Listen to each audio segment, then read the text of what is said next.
رسوله الكريم أما بعد فأعوذ بالله من الشيطان الرجيم بسم الله الرحمن الرحيم رب اشرح لي صدري ويسر لي أمري واحلل عقدة من لساني يفقهوا قولي۔ آج ہم سورۃ الجن کا مطالعہ کریں گے۔ مکی صورت ہے، 2 رکوع اور 28 آیات۔ سورت شروع کرنے سے پہلے ہم اس کا شان نزول بیان کرتے ہیں۔ بخاری شریف میں اس کا شان نزول جو ہے بیان کیا گیا ہے۔ صحیح حدیث ہے بخاری شریف کی۔ بخاری شریف میں کتاب التفسیر اور تفسیر سورۃ الجن کے بارے میں حدیث ہے۔ حضرت عبداللہ بن عباس رضی اللہ تعالیٰ عنہ سے مروی ہے۔ وہ فرماتے ہیں کہ ایک دفعہ نبی اکرم صلی اللہ علیہ وآلہ وسلم عکاظ بازار کی طرف جانے کا آپ نے ارادہ فرمایا۔ عکاظ بازار جو ہے اس کو منڈی بھی کہہ سکتے ہیں، وہاں میلہ بھی لگتا تھا دور جاہلیت میں۔ تو وہ مکہ سے طائف کے راستے میں 1 دن کا سفر ہے۔ تو آپ صلی اللہ علیہ وآلہ وسلم نے اپنے صحابہ کے ساتھ وہاں کا ارادہ فرمایا۔ تو حضرت عبداللہ بن عباس درمیان میں جملہ معترضہ کے طور پہ یعنی بیچ میں فرماتے ہیں کہ یہ ان دنوں کی بات ہے، یہ اس زمانے کی بات ہے جب آپ صلی اللہ علیہ وسلم کے نبی مبعوث ہونے کے بعد آسمان پر پابندیاں لگا دی گئی تھیں جنوں کے لیے، اور وہاں پہ ان کے لیے انگارے جو ہے نا برسائے جاتے تھے جب وہ آسمان کی طرف جاتے تھے کوئی سننے کے لیے غیب کی خبریں، اور ان کے لیے بالکل بہت سخت پہرا لگا دیا گیا تھا۔ تو آپ صلی اللہ علیہ وسلم جا رہے تھے، چلتے چلتے آپ صلی اللہ علیہ وسلم جو ہیں ایک مقام پر پہنچے جس کو مقام نخلا کہتے ہیں، کھجوروں کا کوئی باغ تھا اس کے قریب۔ تو وہاں پہ فجر کا ٹائم ہو گیا، تو آپ صلی اللہ علیہ وسلم صحابہ کو فجر کی نماز پڑھا رہے تھے۔ تو یہ جب پابندیاں لگ گئیں تو جن جو ہے وہ آسمان پہ جاتے تھے، تو انہوں نے دیکھا کہ یہ کوئی بڑا معاملہ درپیش آ گیا، پہلے ایسا نہیں تھا آسمانوں پہ۔ تو آج ابھی یہ پتہ نہیں اچانک سے کیا ہو گیا۔ تو جب وہ اپنی قوم میں واپس گئے تو پھر قوم سارے جنوں نے مل کے کہا کہ ایسا کرتے ہیں، مختلف گروپس میں جو ہے نا تقسیم کرتے ہیں، ٹولیاں بناتے ہیں جنوں کی، اور آپ مشرق اور مغرب میں پھیل جاؤ اور پتہ کرو یہ ہوا کیا ہے۔ یعنی اب تو ہمارا سلسلہ جو ہم غیب کی خبریں لاتے تھے، آ کے کہانوں کو بتاتے تھے، اور ہمارا ایک بڑا سلسلہ تھا، تو اب وہ ختم ہو گیا۔ تو اچانک سے کیا ہو گیا، تو خبریں پتہ کریں۔ تو یہ جن جو ہیں جنہوں نے پھر بعد میں آپ صلی اللہ علیہ وسلم جب فجر کی نماز پڑھا رہے تھے انہوں نے سنا، تو پوری دنیا میں جنوں کی ٹولیاں مختلف پھیل گئیں۔ تو ایک ٹولی جو ہے جنوں کی وہ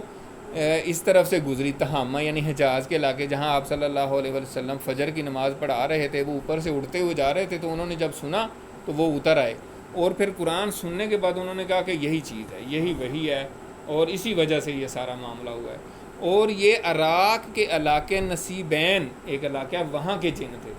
اور نفر کہتے ہیں جیسے بھی ہم پڑھیں گے، یہ 3 سے 9 کی تعداد کو کہتے ہیں۔ تو یہ 9 جن تھے، مفسرین نے بیان کیا ہے۔ تو یہ تو اس سورت کا شان نزول ہے، یا اس کے ایک حصے کا سورت کی جو 15 آیات ہیں پہلی جو جنوں سے متعلق ہیں، وہ جو ہے نا ان کا شان نزول یہ ہے۔ اس کے علاوہ دوسری بات یہ ہے کہ جنوں کے بارے میں قرآن مجید میں باقی صورتوں میں بھی ذکر آیا ہے، جیسے سورہ احقاف میں آیت نمبر 29 سے 32 تک جو ہے نا ان کا ذکر ہے۔ وَإِذْ صَرَفْنَا إِلَيْكَ نَفَرًا مِّنَ الْجِنِّ يَسْتَمِعُونَ الْقُرْآنَ، اور جب جنوں کی ایک تعداد کو ہم نے آپ کی طرف پھیر دیا، انہوں نے قرآن سنا۔ فَلَمَّا حَضَرُوهُ قَالُوا أَنصِتُوا، اور جب وہ پاس آئے تو انہوں نے اپنے ساتھیوں کو کہا کہ خاموش غور سے سنو۔ فَلَمَّا قُضِيَ وَلَّوْا إِلَىٰ قَوْمِهِمْ مُنذِرِينَ، اور جب قرآن مجید مکمل ہو گیا تو وہ اپنی قوم کی طرف چلے گئے اور ان کو ڈرانا شروع کر دیا، یعنی کہ ان کو قرآن کے بارے میں بتانا شروع کر دیا۔ اور اس کے بعد میں پھر یہی ہے کہ وہ حضرت موسیٰ علیہ السلام پر ایمان رکھنے والے تھے اور اس طریقے سے انہوں نے قوم میں جا کے تبلیغ کی۔ اسی طریقے سے جو ہے نا سورہ رحمان میں ہم نے 31 دفعہ پڑھا ہے فَبِأَيِّ آلَاءِ رَبِّكُمَا تُكَذِّبَانِ کہ اے جن و انس تم اپنے رب کی کون کون سی نعمتوں کو جھٹلاؤ گے، تو وہاں پہ بھی جنوں کا ذکر ہے۔ تو جنوں کے بارے میں جو قرآن و حدیث میں آیا ہے اس کا مختصر سا خلاصہ جو ہے نا پہلے ہم بیان کر دیتے ہیں۔ سب سے پہلی بات یہ ہے کہ اس دنیا میں انسانوں سے پہلے یعنی حضرت آدم علیہ السلام سے پہلے یہاں پہ جن آباد تھے، اور جب اللہ تعالیٰ نے کہا حضرت آدم علیہ السلام کو میں پیدا کر رہا ہوں، فرشتوں سے کہا کہ میں آدم کو پیدا کرنے لگا ہوں، اپنا خلیفہ بنانے لگا ہوں، پیدا کرنے لگا ہوں، تو انہوں نے کیا کہا تھا کہ کیا آپ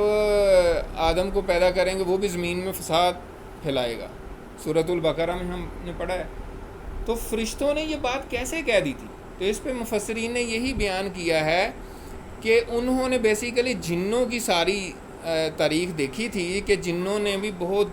ڈھینگا مشتی اور بہت فساد پھیلایا تھا اور قتل و غارت کی تھی، تو انہوں نے اسی سے اندازہ لگا کے کہا تھا کہ یہ بھی ایسے کرے گا، یہ بھی با اختیار جو ہے نا ایک مخلوق پیدا کی جا رہی ہے، اس سے پہلے جن تھے۔ ایک تو یہ بات ہے۔ دوسرا یہ ہے کہ جنوں میں بھی نبوت تھی، حضرت آدم سے پہلے ان میں بھی نبی آتے تھے، لیکن جب حضرت آدم آئے نبی بن کے تو پھر اس کے بعد نبوت جو ہے وہ انسانوں میں رکھ دی گئی، اور جو جن تھے ان کے لیے بھی یہی حکم تھا کہ وہ انسان نبی کو ہی مانیں، اس پہ ایمان لائیں۔ تو ایک تو یہ بات ہے۔ دوسرا یہ ہے کہ جن جو ہیں جیسے انسان جو ہے وہ مکلف ہیں شریعت کے، وہ بھی مکلف ہیں، ذی عقل اور ذی روح جو ہے نا مخلوق ہے، اور ان میں بھی یعنی ان کے اوپر بھی ایسا ہی ہے، یعنی یہ بھی جنت میں بھی جائیں گے اور جہنم میں بھی جائیں گے، مومن اور کافر کا معاملہ ہے۔ اور دوسری بات جو بڑی اہم ہے جنوں کے حوالے سے وہ یہ ہے کہ یہ ہمیں دیکھ رہے ہوتے ہیں، ہم ان کو نہیں دیکھ سکتے عام طور پہ، یعنی کچھ لوگ تو دیکھتے ہیں یعنی جن کو کوئی خاص علم ہوتا ہے، عمومی طور کی بات ہے۔ اس کے علاوہ ان کی خوراک کے متعلق نبی اکرم صلی اللہ علیہ وسلم کی حدیث ہے، بخاری شریف کی ہے، کہ آپ نے فرمایا کہ ہڈی، لید اور گوبر سے استنجا نہ کرو، یہ تمہارے جن بھائیوں کی خوراک ہے۔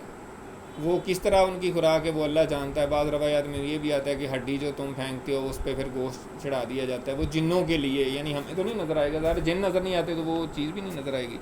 تو اس طریقے سے ان کے بارے میں یہ بتایا گیا ہے۔ تو باقی جنات کے بارے میں کچھ اور چیزیں جو ہے نا وہ اسی صورت میں آئیں گی، کیونکہ یہ صورت مکمل طور پہ جنوں کے بارے میں نازل ہوئی ہے اور اس میں بڑی تفصیل ہے۔ تو شروع کرتے ہیں۔ بسم اللہ الرحمن الرحیم۔ قل اوحی الی انہ استمع نفر من الجن فقالوا انا سمعنا قرآنا عجبا، یعنی جیسے ابھی ہم نے شان نزول میں فرمایا ہے اس کے کہ آپ صلی اللہ علیہ وآلہ وسلم مقام نخلا میں جب صحابہ کرام کو فجر کی نماز پڑھا رہے تھے تو اس وقت جو ہے نا جنوں نے آپ صلی اللہ علیہ وسلم کا کلام سنا، یعنی قرآن مجید سنا جو آپ فجر میں پڑھ رہے تھے۔ اب آپ صلی اللہ علیہ وسلم کو نہیں پتہ چلا کہ جنوں نے سنا ہے، ٹھیک ہے۔ تو اس صورت میں عقائد کے حوالے سے کافی چیزیں آئیں گی اور بہت اہم ہے یہ صورت۔ تو اس حوالے سے یہ بڑی اہم چیز ہے کہ آپ صلی اللہ علیہ وسلم کو نہیں پتہ چلا کہ جنوں نے سنا ہے، تو اللہ تعالیٰ نے یہاں اس لیے فرما دیا۔ اور حضرت عبداللہ بن عباس کی جو روایتیں بھی میں نے بیان کیا اس میں بھی انہوں نے یہی بیان کیا کہ آپ صلی اللہ علیہ وسلم کو اللہ تعالیٰ نے پھر وحی کے ذریعے بتایا کہ اس طرح جنوں نے سنا۔ تو یہاں وہی بات ہے، قل اوحی الی، آپ فرما دیجئے نبی اکرم صلی اللہ علیہ وسلم کہ میری طرف وحی کی گئی ہے، انہ استمع نفر من الجن، کہ جنوں کے ایک گروہ نے، جن کی تعداد 9 بتائی ہے مفسرین نے، انہوں نے قرآن مجید کو غور سے سنا۔ سمیع یسمع کا مطلب ہوتا ہے سننا، جیسے آپ ہیئر مطلب سننا، عام سن لینا، کوئی غور سے نہیں، لیکن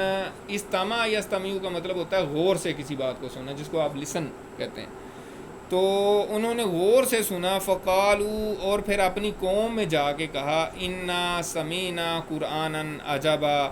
کہ بے شک ہم نے ایک بہت ہی دل پسند اور بہت ہی اٹریکٹیو قرآن کو سنا ہے۔ عجبا کا لفظ جو ہے، جو عجیب ترجمہ کرتے ہیں، وہ اردو والا عجیب نہیں ہے۔ اردو میں تو ہم کہتے ہیں بڑی عجیب سی چیز ہے، یعنی اس میں کوئی خاص اٹریکشن ہونا ضروری نہیں ہوتا، کوئی بڑی دل لبھانے والی، دل کو پسند آنے والی چیز ہونا ضروری نہیں ہے۔ لیکن عربی میں عجب کا مطلب ہوتا ہے کہ بڑی اٹریکٹیو، بڑی دل پسند، دل کو لبھانے والی، بڑی خیر و برکت والی، بڑی اس میں یعنی کہ بہت زبردست فصاحت و بلاغت والا قرآن ہم نے سنا، اس کا یہ مطلب ہے۔ کیسا قرآن ہے؟ یہدی الی رشدی، جو ہدایت کی طرف یا بھلائی کی طرف ہدایت کرتا ہے، فآمنا بہ، پس ہم تو اس پر ایمان لے آئیں۔ ولن نشرک بربنا احدا، اور ہم ہرگز آئندہ اپنے رب کے ساتھ کسی کو بھی شریک نہیں ٹھہرائیں گے۔ بڑی یہاں پہ مفسرین نے بڑی بحث کی ہے کہ جنوں نے ایک ہی دفعہ قرآن سنا ہے تو اس پہ ایمان بھی لے آئے ہیں، اور ساتھ انہوں نے اعلان کر دیا ہے کہ ہم آئندہ اپنے رب کے ساتھ کسی کو شریک نہیں ٹھہرائیں گے، کیونکہ ان کی قوم میں شرک تھا، جیسے آگے آ بھی رہا ہے۔ تو یہاں پہ تنبیہ بیسیکلی تو پہلے مخاطبین تو مشرکین مکہ تھے نا، جب قرآن نازل ہو رہا تھا، مکی صورت ہے، پہلی تنبیہ تو ان کو ہے کہ دیکھو تمہیں اتنے سال ہو گئے ہیں اور تمہارے ہی بھائی ہیں محمد صلی اللہ علیہ وسلم، تمہاری ہی قوم، تمہاری ہی نسل، تمہاری ہی زبان، تو اتنے سالوں سے تمہیں سمجھا رہے ہیں اور سکھا رہے ہیں تو تم ایمان نہیں لا رہے۔ یہ دیکھیں جن ایک ہی دفعہ انہوں نے سنا اور وہ ایمان لے آئے، تو یہ ہم سب کے لیے بھی تنبیہ ہے پھر، یعنی جنہوں نے ایک ہی دفعہ سنا اور ایمان بھی لے آئے، اور جو قرآن مجید میں عقائد بیان کیے گئے ہیں اس پہ بھی انہوں نے فوری طور پہ عمل کرنا شروع کر دیا اور اس سے ہٹ گئے۔ ہم قرآن سن کے بھی اس پہ عمل نہیں کرتے، اور ہم جو ہمارے عقیدے پرانے بنے ہوئے ہیں ہم اس سے چینج نہیں ہوتے، تو یہ صحیح بات نہیں ہے۔ تو انہوں نے کیا کہا، وَأَنَّهُ تَعَالَى جَدُّ رَبِّنَا، اور ہمیں یہ بھی پتہ چلا ہے کہ ہمارے رب کی شان تو بہت بلند ہے، تعالی بہت بلند ہے، جد ربینا ہمارے رب کی عزت، جد شان، مَتَّخَذَ صَاحِبَةً وَلَا وَلَدًا، اس نے تو نہ بیوی اختیار کی ہے نہ اولاد، یعنی اس کی تو بیوی بھی نہیں ہے اولاد بھی نہیں ہے۔ تو یہاں پہ مفسرین نے کہا ہے کہ یہ جن جو ہیں یہ عیسائی تھے، جنوں کی بھی آگے قسمیں ہیں، کوئی عیسائی ہیں، کوئی یہودی ہیں، کوئی مسلمان ہیں، پھر کوئی آگے جیسے مسلمانوں میں فرقے ہیں ایسے ان میں بھی فرقے ہیں، اور مختلف زبانیں بولنے والے ہیں، برے ہیں اچھے ہیں، ہر طرح کے ہیں۔ تو یہاں پہ یہ بات بتائی گئی ہے کہ جنہوں نے کہا کہ بھئی ہمیں تو پتہ چلا ہے کہ اس کی تو کوئی بیوی بھی نہیں ہے اور اس کی کوئی اولاد بھی نہیں ہے، وَأَنَّهُ كَانَ يَقُولُ سَفِيهُنَا عَلَى اللَّهِ شَطَطًا، اور یہ کہ ہمارے بیوقوف جو ہیں اللہ کے بارے میں جھوٹ کہا کرتے تھے، ہمارے بیوقوف اللہ کے بارے میں جھوٹ کہا کرتے تھے کہ اللہ تعالیٰ کی بیوی ہے اور اللہ تعالیٰ کی اولاد ہے۔ اور یہ اگر عیسائی جن تھے جیسے کہ مفسرین نے کہا ہے اور ان کی باتوں سے لگ رہا ہے، تو عیسائیوں کا یہ عقیدہ ہے، نعوذ باللہ، وہ حضرت مریم کو اللہ کی بیوی نعوذ باللہ کہتے ہیں اور حضرت عیسیٰ علیہ السلام کو اللہ کا بیٹا کہتے ہیں۔ تو انہوں نے کہا یہ ہمارے بیوقوف، اس کی مفسرین نے بہرحال دو رائے بیان کی ہیں۔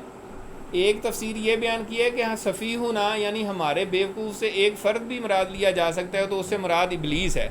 عزازیل ہے، جو ان کا جنوں کا بھی سردار تھا۔ تو وہ انہوں نے کہا کہ ہمارا جو ایک بیوقوف ہے اس نے ہمیں اس طرح کی پٹی پڑھائی تھی، لیکن اس کا مطلب جمع کے صیغے میں بھی لیا جاتا ہے کہ ہمارے بیوقوفوں نے ہمارے جو بڑے علماء اور بڑے سردار اور بڑے وہ ہیں انہوں نے تو ہمیں یہی پڑھایا سکھایا ہے کہ نہیں جی ایسے ہے، تو ہم تو ان کی باتوں میں آئے ہوئے تھے۔ تو انہوں نے شططا کا مطلب ہوتا جھوٹ بات، یعنی غلط بیانی کی ہے۔ وَأَنَّا ظَنَنَّا أَن لَّن تَقُولَ الْإِنسُ وَالْجِنُّ عَلَى اللَّهِ كَذِبًا، اور یہ کہ ہم نے تو یہ خیال کیا تھا کہ انسان اور جن اللہ کے بارے میں جھوٹ بول ہی نہیں سکتے۔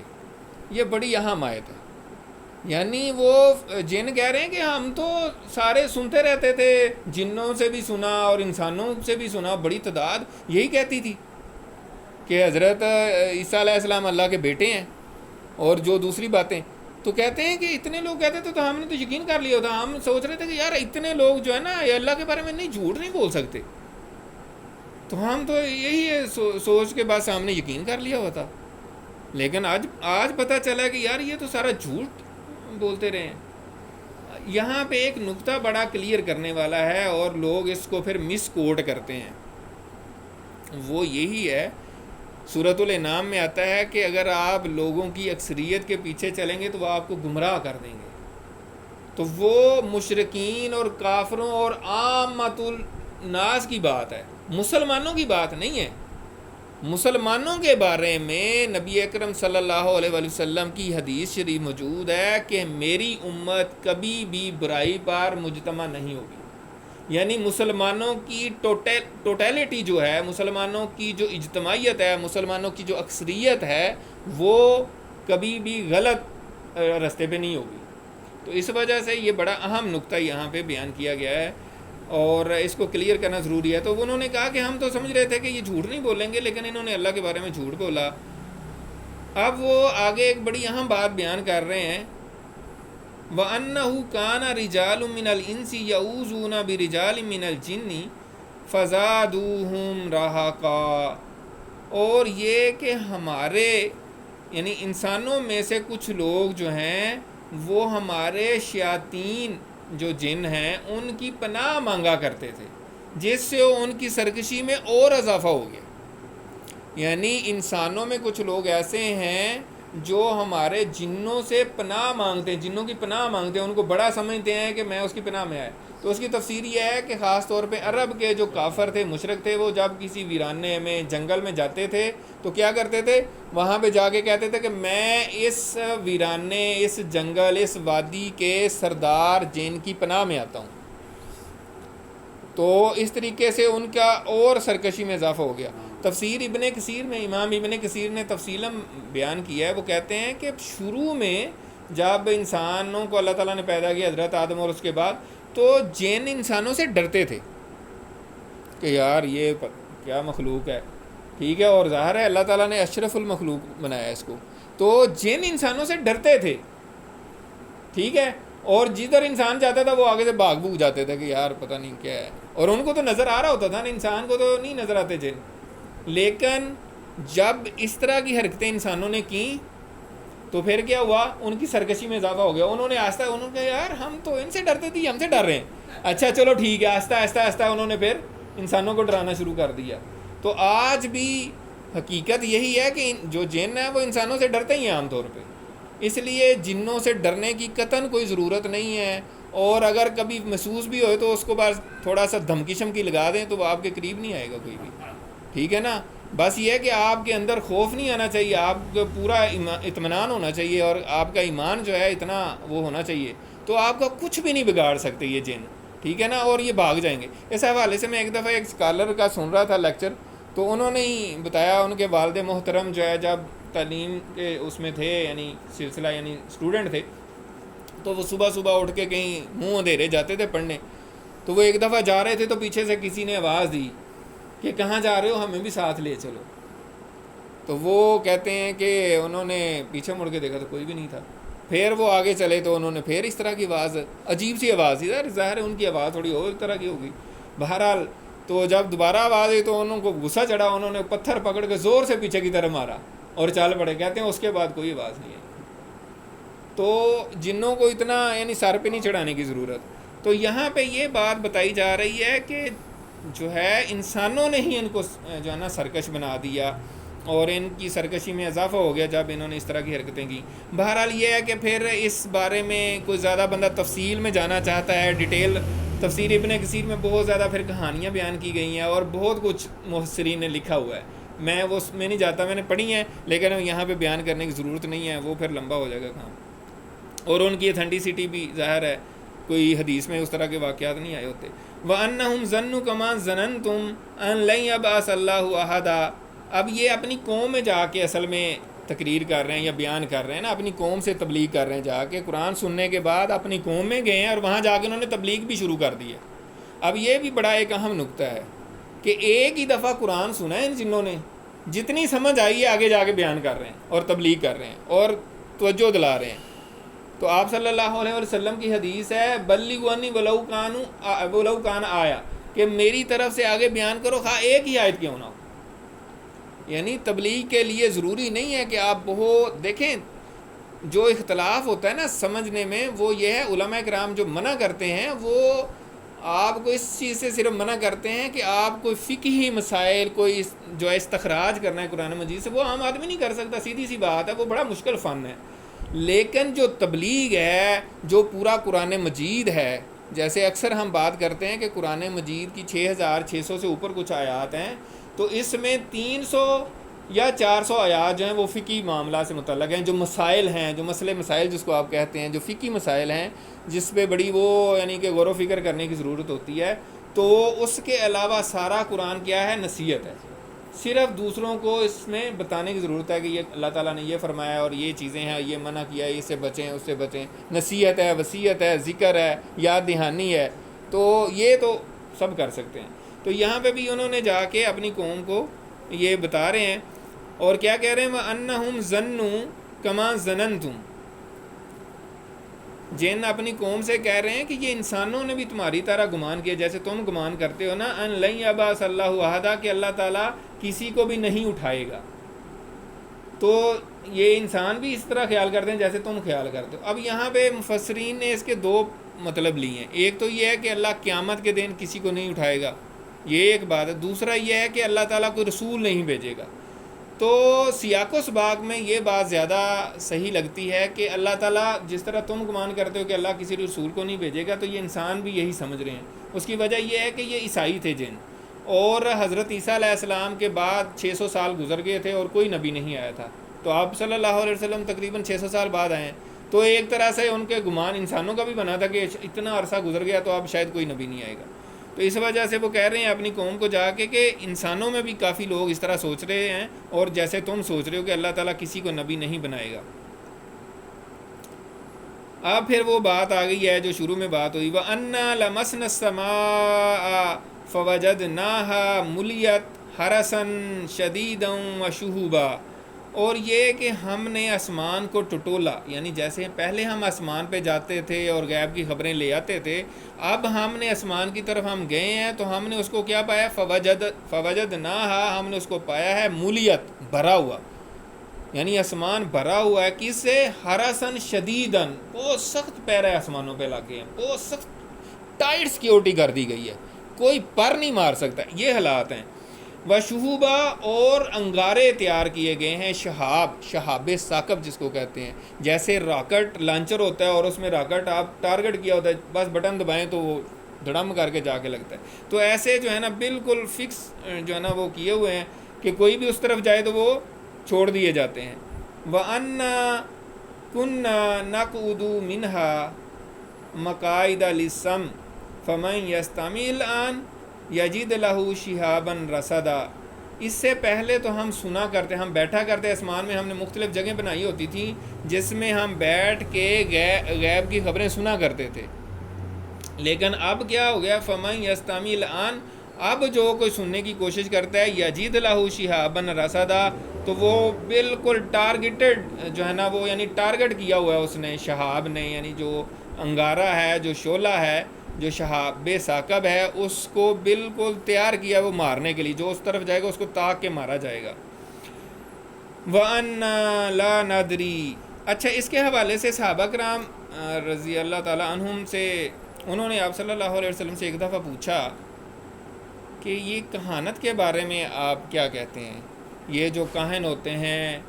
یہ اس طرح کی خبریں بتاتے ہیں، تو اس کے بارے میں آپ کی کیا رائے ہے؟ تو آپ نے فرمایا لغو باتیں ہوتی ہیں، ایسی جھوٹ وغیرہ باتیں کرتے ہیں۔ تو صحابہ کرام نے کہا کہ بعض اوقات تو وہ ایسی بات بھی کرتے ہیں جو سچ ہو جاتی ہے، تو آپ صلی اللہ علیہ وسلم نے یہی فرمایا جو جن بتا رہے ہیں، کہ آپ نے فرمایا کہ یہ جنات جو ہیں آسمانوں پہ جاتے ہیں، اور وہاں پہ جب فرشتے غیب کی خبریں ان کو ملتی ہیں، کوئی بات کر رہے ہوتے ہیں، تو یہ کچھ تھوڑا سن لیتے ہیں، کوئی ان کے کان میں پڑ جاتی ہے، اور پھر آ کے یہ کاہن کے کان میں جو ہے نا یہ بتا دیتے ہیں، اور پھر وہ ایک بات میں 100 جھوٹ باتیں ملا کے لوگوں کو بتاتے رہتے ہیں، تو اس وجہ سے کوئی بات ان کی درست بھی ہو جاتی ہے۔ تو یہ جو ہے نا یہ بھی بخاری شریف کی حدیث ہے، باب الکہانہ یعنی کہانت کے چیپٹر میں یہ حدیث آئی ہے۔ وَأَنَّا لَا نَدْرِي أَشَرٌ أُرِيدَ بِمَنْ فِي الْأَرْضِ ام اراد بہم ربہم رشدا، اور یہ اپنی بات جاری رکھے ہوئے ہیں اپنی قوم میں، کہہ رہے ہیں کہ ہم نہیں جانتے کہ یہ جو ساری سیکیورٹی اتنی ٹائٹ کی گئی ہے، اس سے زمین والوں کے لیے شر کا فیصلہ کیا گیا ہے، شر کا ارادہ کیا گیا ہے، یا ان کے رب نے ان کے لیے کوئی بھلائی کا ارادہ کیا ہے۔ اب ایک تو بات یہی ہے، انہوں نے جا کے کہا کہ اب ہم نے قرآن سنا ہے، رسول تو آگے ہیں، اب اللہ تعالیٰ نے ان کے ساتھ بھلائی کا ارادہ کیا یا بھلائی کا ہمیں نہیں پتہ، یعنی وہ کہہ رہے ہیں کہ اب رسول تو آگے ہے، اگر وہ مان لیں گے پھر تو ٹھیک ہے، لیکن اب ہمیں نہیں پتہ کہ یہ قوم مانتی ہے کہ نہیں، یعنی اگر نہیں مانیں گی تو پھر تو ان کے ساتھ برا ہی ہوگا، اور اگر مان لے گی تو اچھا ہوگا، لیکن ہمیں نہیں پتہ اب کیا ہوگا۔ مفسرین نے یہ بات بیان کی ہے۔ یہاں پہ جو ایک بڑا اہم نقطہ مفسرین نے بیان کیا ہے وہ یہ ہے کہ یہ کتنے ذہین جو ہے نا جن تھے، اور کتنے جو ہے نا ان کو اس بات کا خیال تھا کہ انہوں نے جو ہے نا جب برائی کی بات ہوئی ہے تو اس کو اللہ تعالیٰ کے ساتھ نہیں اٹیچ کیا، یعنی دیکھیں وَأَنَّ لَا نَدْرِي أَشَرٌ أُرِيدَ بِمَنْ فِي الْأَرْضِ أَمْ أَرَادَ بِهِمْ رَبُّهُمْ رَشَدًا، جب بھلائی کی بات ہوئی ہے تو رب کا ذکر ساتھ کیا، لیکن برائی کے ساتھ رب کا نام نہیں لیا۔ تو ایک حدیث ہے، اس کا مفہوم یہ ہے کہ جو کوئی بھی آپ کو خیر پہنچتی ہے وہ اللہ تعالیٰ کی طرف سے ہے، اور جو کوئی برائی پہنچتی ہے وہ تمہارے اپنے نفس کی پیداوار ہے۔ تو یہاں پہ بھی وہی ایک طرح سے بات ہے۔ وَأَنَّا مِنَّا الصَّالِحُونَ وَمِنَّا دُونَ ذَلِكَ، وہ کہہ رہے ہیں کہ ہم میں کچھ نیک بھی ہیں اور کچھ اس کے علاوہ بھی ہیں۔ یہاں پہ بھی انہوں نے وہی سٹائل اپنایا ہے، وہ کہتے ہیں ہمارے اندر بھی نیک بھی ہیں اور اس کے علاوہ بھی۔ اب یہ بھی ایک بات کرنے کا سٹائل ہے، بڑا خوبصورت سٹائل ہے، یعنی آپ برائی نیگیٹو بات ہی نہیں کر رہے، آپ پازیٹیو بات کر رہے ہیں۔ منفی بات کرنے سے بہرحال بندے کے اوپر ایک نیگیٹو چارج ضرور آتا ہے، اور جتنی انسان منفی باتیں کرتا رہتا ہے نا، اپنے وہ غصہ تو نکالتا ہے، لیکن وہ جتنی منفی باتیں کرتا ہے نا کچھ نیگیٹو چارج بندے کے اوپر آتا رہتا ہے، اور پھر بندہ جناب ٹھیک ٹھاک چارج ہو جاتا ہے۔ تو اس لیے کوشش کرنی چاہیے کہ منفی باتیں، منفی سوچ اس طرح سے اوائڈ ہی کریں اور پازیٹیو بات کریں۔ اور دیکھیں انہوں نے کتنے خوبصورت، انہوں نے کہا کہ ہمارے اندر کچھ نیک بھی ہیں اور کچھ اس کے علاوہ بھی ہیں، مطلب بات بھی ہیں اور کیا ہے، لیکن انہوں نے اس کے علاوہ کہا ہے کن طرائق قددا، ہم بھی مختلف جو ہے نا طرائق میں، مختلف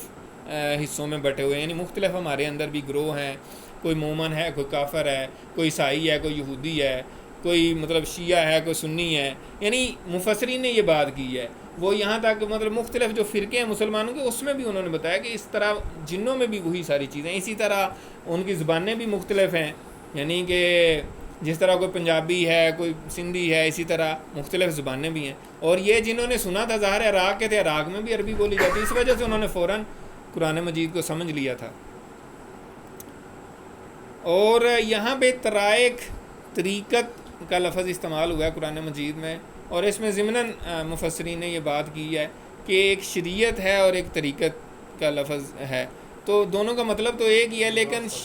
شریعت جو ہے وہ دین کے ظاہری پہلو کو، فقہی جو چیزیں ہیں جو مفتیان کرام، فقہاء کرام بیان کرتے ہیں، اس کو شریعت سمجھا جاتا ہے، اور پھر جو دین کے روحانی پہلو ہیں ان کو پھر طریقت کا نام دے دیا گیا ہے، یا طریقت کہا جاتا ہے۔ پھر طریقت میں آپ مختلف جو ہے نا طریقت کے جو ہے نا وہ کیا کہتے ہیں اس کو، مختلف گروہ ہیں، یعنی قادریہ، چشتیہ، سہروردیہ، مختلف۔ ایک دفعہ میں ایک بک پڑھ رہا تھا 500 انفلوئنشل مسلمز، اس میں انہوں نے لکھا ہوا تھا کہ مسلمانوں کی مجموعی آبادی کا 25% جو ہے وہ ان جو روحانی سلسلے ہیں ان سے منسلک ہیں۔ اور سیرت النبی کے میں پڑھ رہا تھا، سن رہا تھا بلکہ لیکچر، سیرت النبی میں ایک ہے روحانیات سیرت، یعنی سیرت کے بھی مختلف پہلو ہیں، تو اس میں جو ہے نا اسکالرز بتاتے ہیں کہ جو تصوف کے مختلف سلسلے ہیں اس میں جو ہے نا یہ روحانیات سیرت بات آتی ہے، یعنی کہ روحانیت کے جو مختلف سلسلے ہیں جس میں چشتیہ ہے، قادریہ ہے، سہروردیہ ہے، نقشبندیہ ہے، تو یہ بھی صحابہ کرام تک پہنچے ہیں، اور حضرت علی تک اور حضرت ابو بکر صدیق رضی اللہ تعالیٰ عنہ تک جو ہے نا یہ سلسلے پہنچتے ہیں۔ تو یعنی یہ طرائق سے جو ہے نا ضمناً ایک بات آ گئی ہے۔ تو انہوں نے کہا کہ ہمارے بھی مختلف یعنی کہ گروہ ہیں اور سلسلے ہیں۔ وَأَنَّا ظننا ان لن نعجز اللہ فی الارض ولن نعجزہ ہربا، اور یہ کہ ہمیں یہ یقین ہو گیا ہے، ہمیں پتہ چل گیا ہے کہ ہم اللہ تعالیٰ کو عاجز نہیں کر سکتے، نہ زمین میں چھپ کے، ولن نعجزہ ہربا، اور نہ زمین میں کہیں بھاگ کے اللہ تعالیٰ کو عاجز کر سکتے ہیں۔ اللہ تعالیٰ تو پوری کائنات کو گھیرے ہوئے ہے۔ وَأَنَّا لَمَّا سَمِعْنَا الْهُدَىٰ آمَنَّا بِهِ، اور یہ کہ ہم نے جب اس ہدایت کو یعنی اس الہدا یعنی قرآن مجید کو سنا، ہم ایمان لے آئے۔ فَمَن يُؤْمِن بِرَبِّهِ، اور جو کوئی بھی، خواہ وہ انسان ہے یا جن ہے، فَمَن يُؤْمِن بِرَبِّهِ، اور جو کوئی بھی اپنے رب پر ایمان لائے گا، فَلَا يَخَافُ بَخْسًا وَلَا رَهَقًا، تو وہ اس کے عمل میں، اس کی نیکیوں میں نہ کمی کی جائے گی، نہ اس کے ساتھ کوئی زیادتی کی جائے گی۔ یعنی اگر اس نے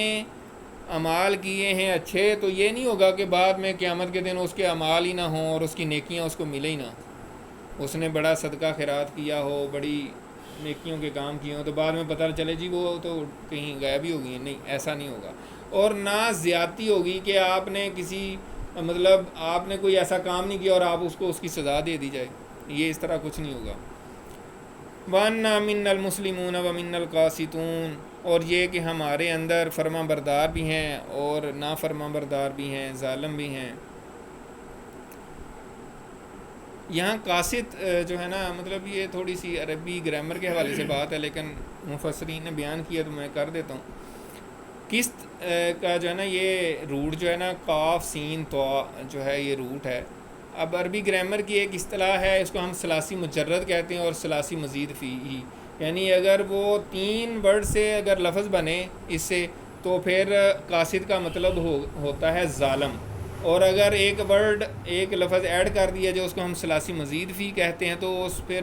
اقسیتو سے مقسط بنتا ہے لفظ، تو اس کا مطلب ہوتا ہے انصاف کرنے والا، یعنی بالکل اپوزٹ میننگ میں کنورٹ ہو جاتے ہیں، اس کو کہتے ہیں سلب ماخذ۔ تو یہ ضمناً بہرحال بات ہے۔ تو یہاں بات یہ ہے کہ وَمِنَّ الْقَاسِطُونَ، اور ہم میں کچھ ظالم بھی ہیں، نا انصاف بھی ہیں اور نافرمان بھی ہیں۔ فَمَنْ أَسْلَمَ فَأُولَٰئِكَ تَحَرَّوْا رَشَدًا، اور جس نے سر تسلیم خم کر دیا، جو فرما بردار بن گیا، جس نے اسلام قبول کر لیا، تو وہ شخص ہے جس نے ہدایت کی راہ پا لی، یعنی اس نے ہدایت کو تلاش کر لیا۔ وَأَمَّا الْقَاسِطُونَ فَكَانُوا لِجَهَنَّمَ حَطَبًا، اور جو ظالم لوگ ہیں بس وہی ہیں جو جہنم کا ایندھن ہوں گے۔ یعنی یہاں سے ثابت ہو گیا کہ جن بھی جو ہیں وہ بھی جہنم میں جائیں گے، جو ظالم ہوں گے، جو ایمان نہیں لائیں گے، اور انسانوں کی طرح یہ بھی جنت میں بھی جائیں گے اور جہنم میں بھی جائیں گے۔ تو یہاں پہ جنات کا کلام ختم ہو گیا۔ اس کے بعد پھر اللہ تعالیٰ کلام کر رہے ہیں، یعنی اللہ تعالیٰ آپ صلی اللہ علیہ وسلم سے کہہ رہے ہیں وَأَن لَوِ اسْتَقَامُوا عَلَى الطَّرِيقَةِ لَأَسْقَيْنَاهُم مَاءً غَدَقًا، یعنی آپ صلی اللہ علیہ وسلم سے اللہ تعالیٰ فرما رہے ہیں کہ آپ یہ بھی فرما دیں کہ میری طرف یہ بات بھی وحی کی گئی ہے، جیسے شروع میں ہوا قُلْ أُوحِیَ إِلَیَّ، آپ فرمائیے کہ میری طرف وحی کی گئی ہے۔ اب اس کا اینڈ جو ہے، اور یہاں پہ اس کو حرف عطف کہتے ہیں، یعنی عطف یہاں پہ آ رہا ہے۔ عطف کا مطلب ہوتا ہے اینڈ، یعنی اور میری طرف یہ بھی وحی کی گئی ہے وَأَن لَوِ اسْتَقَامُوا، کہ اگر وہ لوگ استقامت اختیار کریں عَلَى الطَّرِيقَةِ، طریقہ، الطریقہ کا مطلب ہے صراط مستقیم، سیدھا راستہ، یعنی اسلام۔ تو کیا ہوگا اگر لوگ استقامت اختیار کریں اسلام پر، لَأَسْقَيْنَاهُم مَاءً غَدَقًا، تو ہم ضرور پلائیں گے ان کو پانی وافر مقدار میں۔ بڑی ہی اہم آیت ہے آج کے دور کے لیے، بڑی اہم۔ اس کا شان نزول جیسے ہم نے بتایا نا شروع میں، جنوں کے حوالے سے شان نزول تھا، تو اس آیت کا بھی شان نزول جو ہے وہ مشرکین مکہ ہیں اور کفار جو اس دور کے تھے ان کے لیے ہے۔ خاص طور پہ آپ صلی اللہ علیہ وسلم کی بد دعا سے مکے میں قحط پڑ گیا تھا اور برے حالات ہو گئے تھے، تو اللہ تعالیٰ نے، کیونکہ یہ مکی صورت ہے، تو اللہ تعالیٰ فرما رہے ہیں کہ اگر یہ استقامت اختیار کریں، یعنی اسلام قبول کر لیں اور اس پر استقامت اختیار کریں، تو ہم ان کو وافر کثیر پانی پلائیں گے، یعنی بارشیں نازل ہوں گی۔ جیسے ہم نے ابھی پچھلی صورت میں ہی سورہ نوح میں پڑھا ہے کہ انہوں نے کہا کہ اپنے رب سے استغفار کرو، وہ تمہارے اوپر موسلا دھار بارش برسائے گا اور تمہیں مالوں سے، تمہیں بیٹے بھی عطا کرے گا، مال بھی عطا کرے گا، اور سارا کچھ تمہیں رزق کی فراوانی ہو جائے گی۔ تو یہ اصل میں وہی مضمون ہے۔ اسی طرح سورہ اعراف میں آیت نمبر 96 میں، سورہ مائدہ میں آیت نمبر 66 میں بھی یہ مضمون آیا ہے کہ اگر لوگ جو ہے نا تقوی اختیار کرتے تو ہم ان کو آسمان و زمین سے رزق عطا فرماتے، ٹھیک ہے۔ اسی طریقے سے جو ہے نا سورۃ مائدہ میں یہ ہے کہ اگر لوگ جو ہے نا انجیل اور تورات پر عمل کرتے تو ہم ان کو بہت زیادہ رزق دیتے۔ اسی طریقے سے ہم نے سورۃ الطلاق میں پڑھا تھا کہ اگر تم جو ہے نا تقوی اختیار کرو گے تو آپ کو وہاں سے رزق دیا جائے گا جہاں سے تم گمان بھی نہیں کر سکتے۔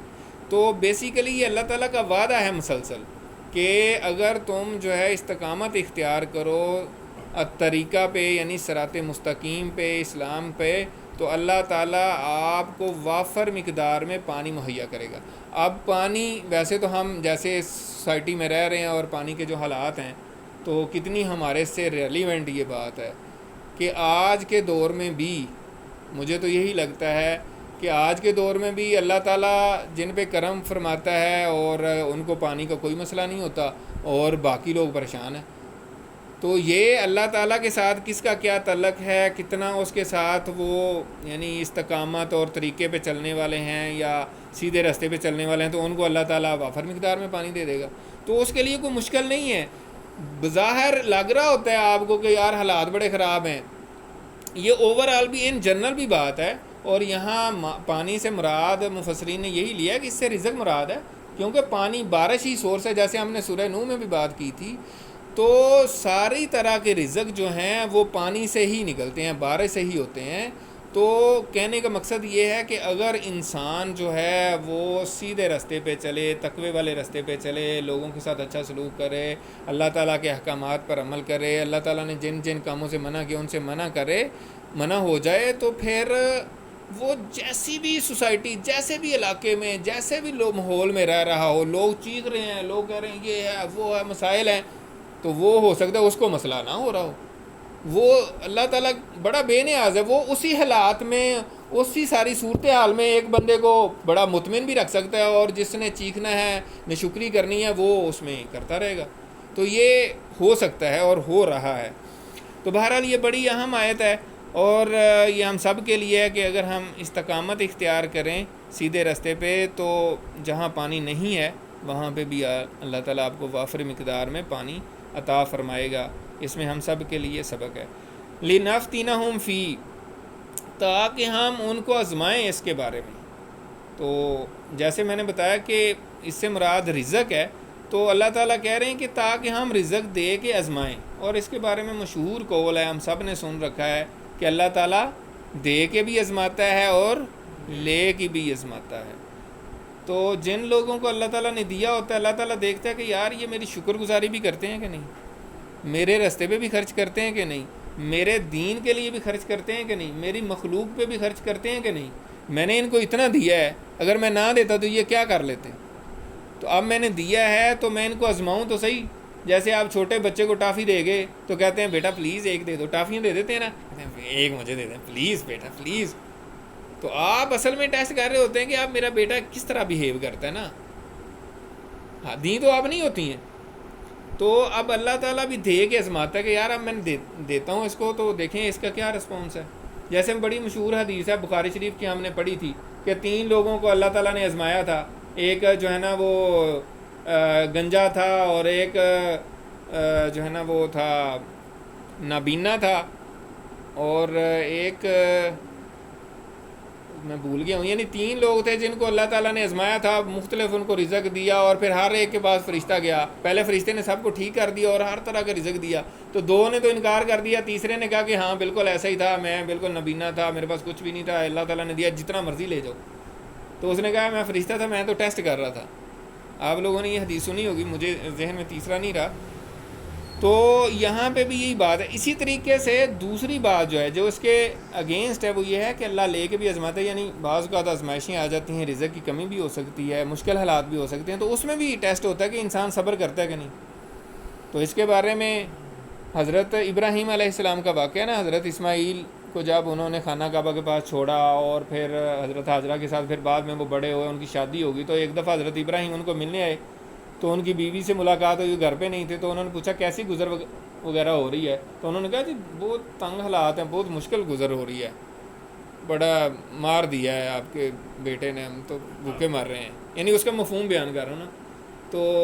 حضرت ابراہیم نے کہا اچھا چلو میرا بیٹا آئے گا تو اس کو ایک پیغام دے دینا، تو انہوں نے کہا ٹھیک ہے جی۔ تو جب حضرت اسماعیل علیہ السلام آئے گھر میں تو انہوں نے فیل کیا کہ کوئی ظاہر ہے یہ بھی اللہ کے نبیوں کو ویسے ہی، یعنی کہ اللہ تعالیٰ نے اتنی دی ہوتی ہے، انہوں نے خوشبو محسوس کی، مفسرین نے لکھا ہے انہوں نے محسوس کیا کہ کوئی، تو انہوں نے کہا کہ کوئی آیا تھا گھر میں، تو انہوں نے کہا ہاں ایک بوڑھا سا شخص آیا تھا اور اس طریقے سے، تو انہوں نے پوچھا کہ ہاں کوئی، انہوں نے پیغام دیا، انہوں نے کہا ہاں، انہوں نے کہا کہ اپنے گھر کی چوکھٹ بدل دینا،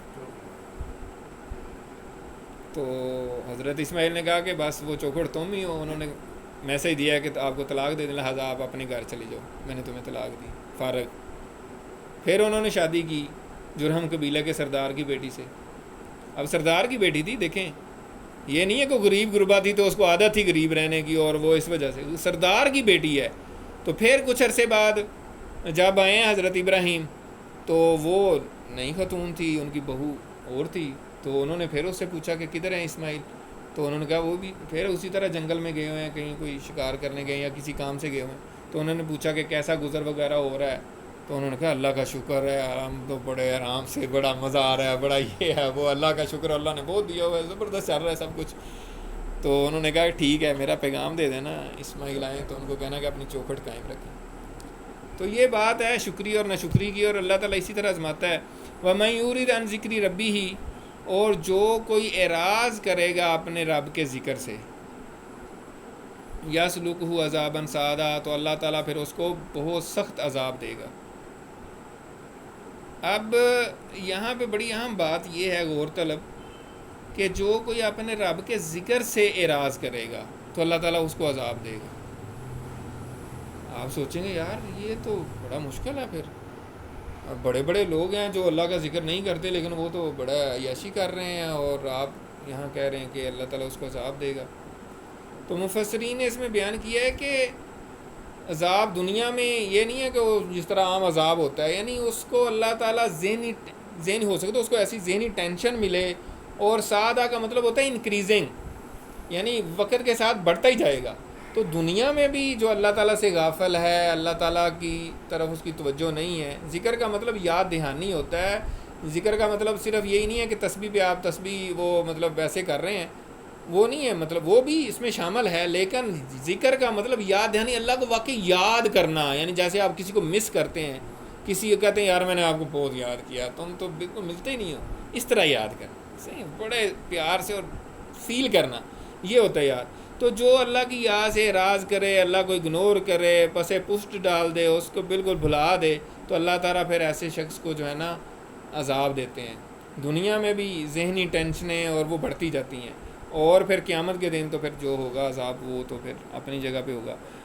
وَأَنَّ الْمَسَاجِدَ لِلَّهِ فَلَا تَدْعُوا مَعَ اللَّهِ أَحَدًا، اور یہ کہ مسجدیں اللہ کے لیے ہیں اور وہاں پہ اللہ کے ساتھ کسی اور کو مت پکارو۔ بڑی اہم آیت ہے، آپ نے دیکھا ہوگا مسجدوں میں لکھی بھی ہوئی ہے، تو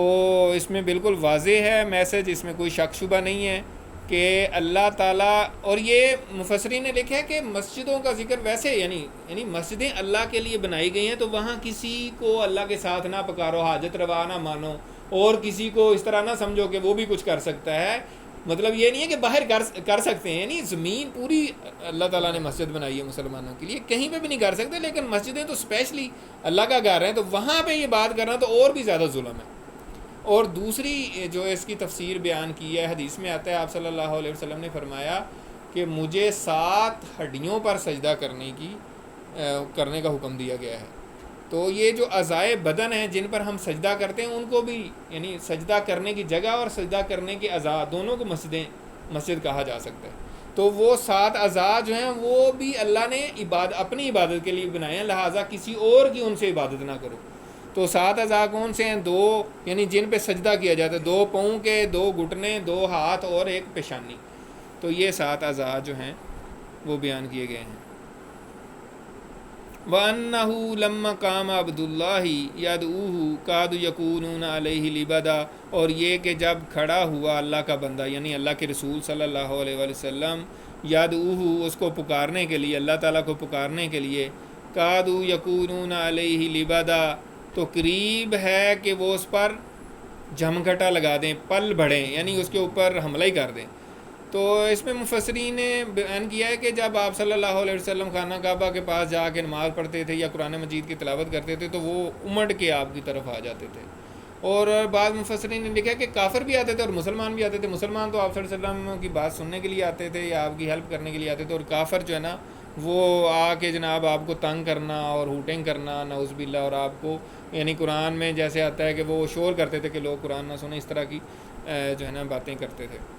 قل انما ادعو ربی ولا اشرک بہ احدا، اور آپ فرما دیجئے کہ میں تو اپنے رب کو ہی بس پکارتا ہوں اور اس کے ساتھ کسی کو شریک نہیں ٹھہراتا۔ تم جو مرضی کر لو، تم مجھے ڈراؤ دھمکاؤ، میرے خلاف کٹھے ہو جاؤ، جمگٹا لگا لو، لیکن میں تو اللہ وحدہ لا شریک کی ہی عبادت کرتا ہوں، اور جن کو تم شریک ٹھہرا رہے ہو میں ان کو اللہ کا شریک نہیں ٹھہراتا۔ قل انی لا املک لکم ضرا ولا رشدا، آپ یہ بھی فرما دیجئے کہ میں تمہارے نقصان کا اور تمہاری ہدایت کا اختیار نہیں رکھتا۔ اللہ تعالیٰ اپنے نبی سے کہہ رہے ہیں کہ میں تمہارے نفع نقصان کا مالک نہیں ہوں۔ اصل میں اسی کنٹیکسٹ میں بات ہو رہی ہے کہ اگر تم اسلام قبول کر لو تو اچھی بات ہے، اگر نہیں کرتے تو میں تمہیں زبردستی ہدایت نہیں دے سکتا، ٹھیک ہے نا۔ جیسے ایک اور مقام پہ اللہ تعالیٰ نے فرمایا ہے کہ انک لا تہدی من احببت ولکن اللہ یہدی من یشاء، آپ جس کو چاہیں اس کو ہدایت نہیں دے سکتے، اللہ تعالیٰ جس کو چاہتا ہے ہدایت دیتا ہے۔ تو یہاں پہ بھی وہی مضمون ہے۔ تو آپ اللہ تعالیٰ کہہ رہے ہیں آپ ان سے کہہ دیجیے کہ میں تمہارے نفع نقصان کا مالک نہیں ہوں، اگر تم اسلام قبول کر لو گے تو تمہارا فائدہ ہے، اگر نہیں کرو گے تو میں تمہیں زبردستی ہدایت نہیں دے سکتی، یعنی میں تمہیں فائدہ نہیں پہنچا سکتا، اور اگر تم یعنی میری بات مان لو گے تو فائدے میں رہو گے، میں تمہارے نفع نقصان کا مالک نہیں ہوں۔ قل انی لن یجیرنی من اللہ احد، آپ فرما دیجئے کہ ہرگز مجھے کوئی نہیں بچا سکتا اللہ تعالیٰ سے، ولن اجد من دونہ ملتحدا، اور نہ میں کوئی پاتا ہوں اللہ تعالیٰ کے علاوہ کوئی جائے پناہ، الا بلاغا من اللہ و رسالاتہ، مگر یہ کہ میں پہنچا دوں اللہ کے حکم کو اور اللہ کے پیغامات کو۔ یعنی اس میں یوں سمجھ لیں کہ تقدیم و تاخیر ہوئی ہے، بعض کا جو ہے نا کلام میں تقدیم و تاخیر ہوتی ہے، یعنی شروع میں یہ بات ہے کہ اگر میں اللہ کے پیغام کو، اللہ کے احکامات کو نہ پہنچاؤں تو پھر مجھے بھی کوئی بچانے والا نہیں ہے اللہ کی پکڑ سے، اور مجھے بھی کوئی اللہ تعالیٰ کے علاوہ کوئی پناہ نہیں ہے۔ جیسے سورہ راہ میں بھی آتا ہے نا، اللہ تعالیٰ فرمائے گا کہ ہم قیامت کے دن پوچھیں گے رسولوں کو بھی کہ تم نے ہمارا پیغام پہنچا دیا تھا، اور جن کی طرف پیغام بھیجا تھا ان کو بھی پوچھیں گے۔ تو یہاں اسی طرح کا مضمون ہے۔ وَمَن يَعْصِ اللَّهَ وَرَسُولَهُ، اور جو کوئی نافرمانی کرے گا اللہ اور اللہ کے رسول کی، فَإِنَّ لَهُ نَارَ جَهَنَّمَ خَالِدِينَ فِيهَا أَبَدًا، تو پس اس کے لیے ہے جہنم کی آگ جس میں وہ ہمیشہ ہمیشہ رہے گا۔ یہاں پہ ایک بات جو سمجھنے والی ہے وہ یہ ہے کہ یہ کافروں اور مشرکوں کے لیے بات ہے، لیکن اگر کوئی مسلمان جو ہے وہ اللہ اور اللہ کے رسول کی نافرمانی نعوذ باللہ کرتا ہے، بہرحال جس نے کلمہ پڑھا ہے وہ اپنی سزا بھگتنے کے بعد جنت میں چلا ہی جائے گا، ہمیشہ ہمیشہ کے لیے جو ہے نا کافر اور مشرک ہی جہنم میں رہیں گے، جیسا یہاں پہ بیان کیا گیا ہے۔ حتیٰ اذا رأوا ما یوعدون فسیعلمون من اضعف ناصرا واقل عددا، یہاں تک کہ جب یہ کافر دیکھ لیں گے اس چیز کو جس کا ان سے وعدہ کیا جاتا ہے، تو پھر ان کو پتہ چلے گا کہ مددگاروں کے لحاظ سے کون کمزور ہے اور تعداد میں کون کم ہے۔ یہ اصل میں مشرکین مکہ آپ صلی اللہ علیہ وسلم کو کہتے تھے، ابو جہل وغیرہ نا، کہ دیکھیں ہماری محفل، دیکھیں ہمارے لوگ، دیکھیں آپ کے ساتھ غریب غربا مسکین یتیم بالکل جو ہے نا ایسے لوگ ہیں، اور ہم اتنے دیکھیں ہمارے ٹھاٹھ باٹ، ہمارے ساتھ بڑے بڑے عقل مند ذہین فتین اور بڑے بڑے جناب سوسائٹی کے بڑے اعلیٰ قسم کے لوگ ہیں، آپ کے ساتھ غریب مسکین قسم کے لوگ ہیں، سوسائٹی کے رذیل قسم کے لوگ ہیں، نعوذ باللہ ان کی بات، یعنی وہ اس طرح کی سی باتیں کرتے تھے۔ وہ کہتے ہیں ہماری مجلس دیکھیں اور آپ دیکھیں آپ کے ساتھ کون ہے، اور آپ کے ساتھ تھوڑے سے لوگ ہیں. تو یہاں پہ یہی بتایا جا رہا ہے، مفسرین نے کہا ہے اس سے مراد یہ ہے کہ تم عن قریب دیکھ لو گے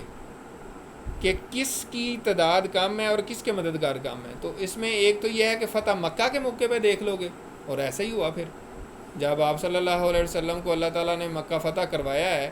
تو کوئی بھی پھر مقابلے میں نہیں آیا. بس تھوڑی بہت جھڑپ سی ہوئی ہے، ایک دو لوگ انہوں نے رزسٹ کیا ذرا سا، وہ بھی پھر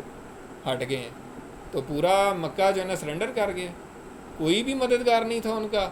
کوئی بھی نہیں آیا. اور تعداد بھی ان کی جو بڑی تعداد کی بات کرتی تھی، کون ان کو کوئی آئے نہیں ہے آگے سامنے. اور آپ صلی اللہ علیہ وسلم کے ساتھ 10,000 کا لشکر تھا. اور ابو سفیان کو حضرت عباس رضی اللہ تعالیٰ عنہ دکھا رہے تھے ایک جگہ پہ کہ یہ فلاں کا قبیلے کا لشکر ہے، یہ فلاں کا ہے، یہ خزرج کا ہے، یہ اوس کا ہے، یہ فلاں کا ہے، یہ فلاں کا ہے. تو وہ دیکھ دیکھ کے اس کو ہوش اڑ رہے تھے. تو یہاں پہ یہ بات کی جا رہی ہے. اور دوسرا یہ ہے کہ قیامت کے روز اصلاً پتہ چلے گا. سورہ مریم میں بھی اس طرح کا مضمون آیا نا، وہ یہ کہتے تھے کہ ہمارے یعنی تعداد زیادہ ہے اور ہم بڑے وہ ہیں. تو ان کو کہا جائے کہ قیامت کے روز پتہ چلے گا. کل ان ادری یا قریب ما توعدون ام یجعل لہ ربی امدا. آپ ان سے کہہ دیجئے کہ مجھے نہیں معلوم. اے نبی صلی اللہ علیہ وسلم آپ فرما دیجئے ان لوگوں سے کہ میں نہیں جانتا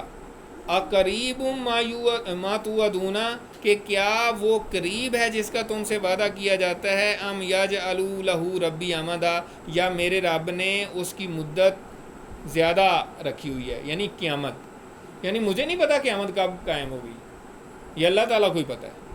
اور یہ وہ حدیث ہے، حدیث جبریل میں بھی یہ آیا ہے، بڑی مشہور حدیث ہے. جب حضرت جبرائیل علیہ السلام جو ہیں وہ انسان کی شکل میں آئے اور آپ کے پاس آ کے بیٹھے اور پوچھا کہ اسلام کیا ہے، احسان کیا ہے، قیامت کب قائم ہوگی. تو آپ نے فرمایا کہ یہ سوال پوچھنے والے سے سوال بتانے والا، جواب بتانے والا زیادہ نہیں جانتا، یعنی میں نہیں جانتا. تو یہاں پہ بھی وہی بات ہے. اور قیامت کا علم تو اللہ کو ہی ہے، لیکن یہ ہے کہ قیامت قائم ہونی ہے، اور یہی انبیاء کو اللہ تعالیٰ نے بتایا ہے. عالم الغیب فلا یظہر علی غیبہ احدا. وہ عالم الغیب ہے، غیب کا جاننے والا ہے، اور وہ اپنے غیب پہ کسی کو بھی نہیں بتاتا، کسی کے اوپر اپنے غیب کا اظہار نہیں کرتا. الا من ارتضی من رسول، مگر یہ کہ اس رسول کو بتاتا ہے جو جس کو وہ چاہے، جس کو وہ پسند کرے. فإنہ یسلک من بین یدیہ ومن خلفہ رصدا. پھر جس کو وہ غیب بتاتا ہے تو وہ اس کے آگے پیچھے نگران مقرر کر دیتا ہے، محافظ. اذان ہو رہا ہے.